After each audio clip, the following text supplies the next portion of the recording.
In machine learning, learning does not happen all at once. It happens step by step. At the heart of this process lies a simple but powerful idea called gradient descent. Imagine a landscape that represents error, hills, valleys, and hidden paths. The goal is simple. Move downhill, toward the lowest point where error is minimized. In front of you, multiple optimization strategies are running side by side, each navigating its own terrain. Batch gradient descent moves smoothly, using all available information at every step. Stochastic methods move faster but noisier, reacting to individual samples.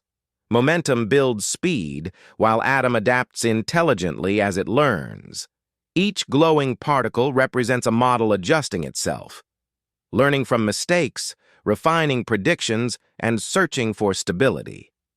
Although their paths differ, they all share the same objective: to reach the minimum, the point where learning converges. This visualization is not just motion. It is learning made visible. This visualization shows batch gradient descent as a journey down an error landscape. The curved path represents the loss function. Higher points mean higher error, and the lowest point is the minimum. The cyclist represents the model. At each position, the model stops and measures the slope of the curve. This slope is calculated from the loss function and tells us how fast and in which direction the error is changing.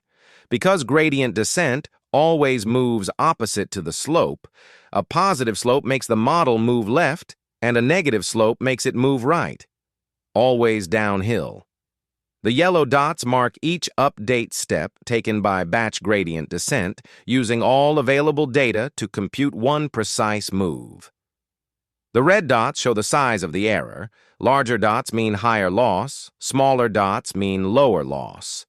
As the slope becomes smaller, the steps slow down. When the slope is nearly zero, the model has converged at the minimum. We begin with a simple supervised learning problem. Predicting exam scores from hours studied, and the table on screen shows the entire training dataset we will use. Each row represents one real observation, and when these values are plotted, the yellow points you see mark the true data distribution. Next, we introduce a straight line defined by a slope and an intercept. This is our initial model, and at this stage, it is only a guess. As the red vertical lines appear, they visualize the error for each data point, showing the difference between the model's predictions and the true values. These errors are not treated individually. Instead, they are combined using the mean squared error, which squares each error, sums them, and averages the result to produce a single number that represents how wrong the model is overall. The computed value, 206.25, confirms what we see visually. The model is far from optimal. Now, rather than guessing a better line, batch gradient descent uses calculus to determine how the error changes when we slightly adjust the slope and intercept. The partial derivatives shown represent these gradients, and they encode both direction and magnitude, telling us not just that the error can be reduced, but exactly how to move the parameters to reduce it fastest. Because the gradient with respect to the slope is negative, and the gradient with respect to the intercept is also negative. The update rule subtracts these values, causing both parameters to increase. This update is performed once, using all data points together, which is why this method is called batch gradient descent. As the updated line appears, you can see it shift closer to the data, and the red error bars immediately shrink, reflecting smaller prediction mistakes across every point. When we recompute the mean squared error after this single update, it drops to 173.85, numerically proving that the model has improved. What is critical to notice here is the separation of roles. The loss value measures how wrong the model is, while the gradient determines how the model should change. Batch gradient descent repeats this process, evaluating error over the entire dataset, computing a single average gradient, and taking one careful, stable step, until the slope of the loss surface becomes nearly zero. At that point, further updates no longer reduce error, and the model is said to have converged. This entire sequence demonstrates the core idea behind batch gradient descent. Learning happens not by trial and error, but by systematically measuring error, following the slope of the loss function, and improving the model step by step using all available data. What you are seeing is a three-dimensional loss landscape, where height represents error and the lowest point represents the best solution. The glowing ball represents a model being trained using stochastic gradient descent. Unlike batch gradient descent, which uses the full dataset, stochastic gradient descent updates the model using one randomly selected data point at a time. Each pause marks a new sample being chosen and used to estimate the gradient. Because this estimate is based on limited information, it is noisy, and that noise appears as jittering motion and a zigzag path across the surface. The magenta arrows show the gradient from a single sample, while the white arrow represents the true average gradient. Even though individual steps may move sideways or briefly uphill, the overall trend still moves downward. This behavior allows stochastic gradient descent to explore the landscape quickly and make fast progress, especially on large datasets, trading smoothness for speed. This animation demonstrates stochastic gradient descent using the same exam score dataset we used earlier. We begin with a simple linear model, but unlike batch gradient descent, SGD updates the model after every single data point. As each point is highlighted, the model first makes a prediction, then computes the error for that one example. From this error, a gradient is calculated and applied immediately, updating the slope and intercept before moving on to the next point. Because each update is based on only one data sample, the parameter changes vary in size and direction, which is why the model shifts unevenly from step to step. After all 4 points are processed, one full epoch is complete. When we compare the mean squared error before and after this single pass, we see a clear reduction, proving that learning has occurred. This visualization highlights the defining behavior of stochastic gradient descent, frequent, fast, and noisy updates that steadily reduce error over time. What you're seeing is mini-batch gradient descent, shown as a rowing boat moving toward the minimum. The path ahead represents the loss landscape, and the finish line marks the lowest error. The boat represents the model, while each rower represents a training example. Instead of using all data at once or a single sample, mini-batch gradient descent updates the model using a small group of data points at each step. You can see these rowers activate together before every stroke. Their individual forces are averaged into one direction, causing the boat to move smoothly but not perfectly straight. This creates slight oscillations while maintaining steady progress. As learning continues, the motion stabilizes, the distance to the minimum decreases, and the model converges. This balance of speed and stability is why mini-batch gradient descent is the most widely used optimization method in practice. We begin by introducing mini-batch gradient descent as a step-by-step learning process, starting with a simple supervised problem. predicting exam scores from hours studied. The table on the left shows the full training data set, while the scatter plot on the right visualizes the real data points. The red line represents our initial model, which clearly does not fit the data well, motivating the need for optimization. To quantify how wrong the model is, we shift our focus to the loss landscape, where mean squared error measures prediction error across all data points. The purple curve shows how loss changes as the slope varies, and the green point marks the minimum error. The orange ball represents the current model state, and the goal is to move this model toward the minimum of the loss curve.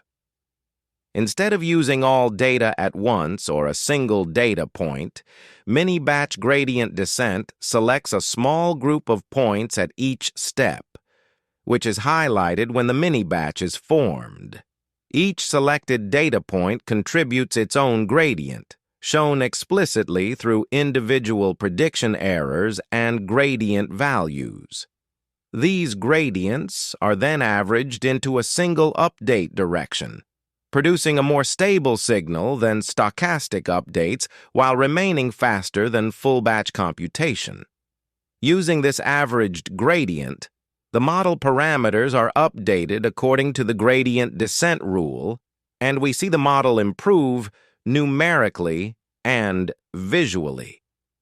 This process repeats as different mini-batches are processed, causing the model to move along the loss surface in a path that oscillates slightly but consistently trends downward. Over successive iterations, the model approaches the minimum, the loss decreases steadily, and convergence is achieved. Finally, the comparison between the initial and final regression lines confirms that mini-batch gradient descent successfully learned a better model, balancing efficiency and stability, which explains why it is the most widely used optimization method in practice.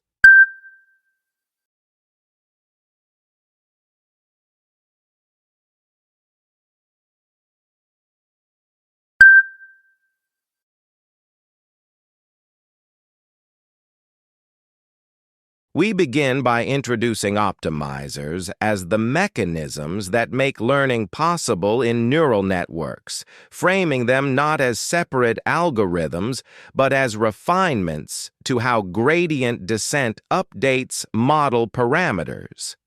At a high level, it is important to distinguish two ideas that are often confused. The type of gradient descent, which determines how much data is used per update, and the optimizer, which determines how the update itself is computed. Batch, stochastic, and mini-batch gradient descent differ only in data usage, while optimizers such as Momentum, RMSProp, and Atom operate on top of mini-batch gradient descent to improve stability and speed.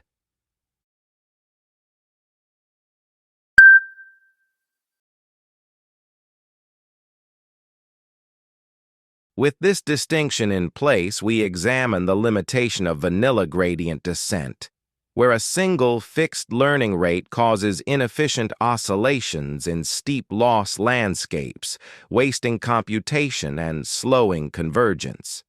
Momentum addresses this by accumulating past gradients into a velocity term, allowing the optimization process to accelerate in consistent directions while damping oscillations across narrow valleys.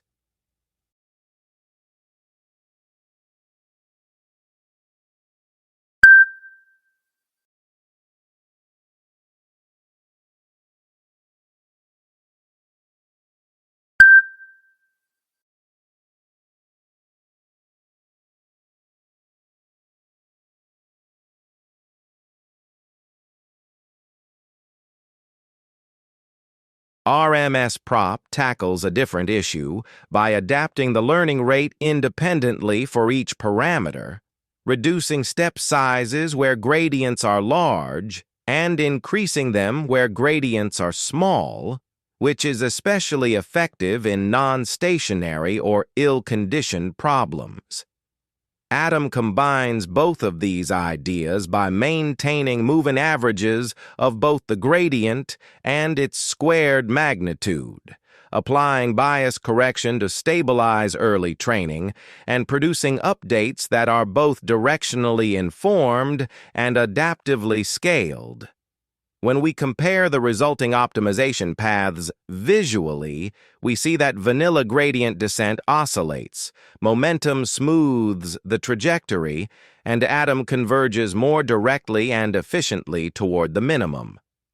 Finally, we translate these insights into practice. Adam is a strong default choice for most modern deep learning tasks.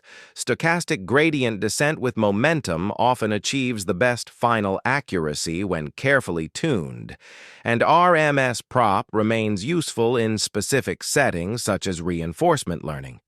Taken together, these optimizers do not change the objective being optimized. They change how intelligently and efficiently the model moves toward it.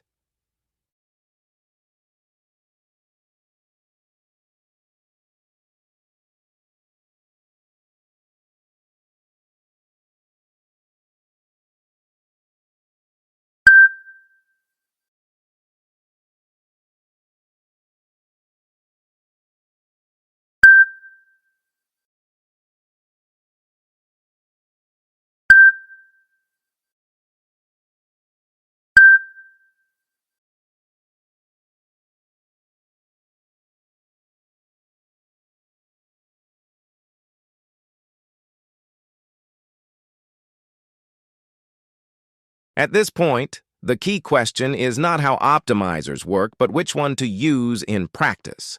In most cases, Adam is the safest default. It works well out of the box, adapts learning rates automatically, and performs reliably across tasks such as natural language processing, transformers, and generative models. If you are unsure where to begin, Adam is usually the correct starting point. When the goal is maximum final accuracy, particularly in computer vision tasks like convolutional networks and ResNets, stochastic gradient descent with momentum often performs best, but only when the learning rate and schedule are carefully tuned. RMSProp serves a more specialized role, especially for non-stationary problems such as recurrent networks and reinforcement learning, although in many modern settings, Adam performs just as well. The takeaway is simple. Start with Adam, move to SGD with momentum when careful tuning is possible, and reserve RMSProp for specific cases.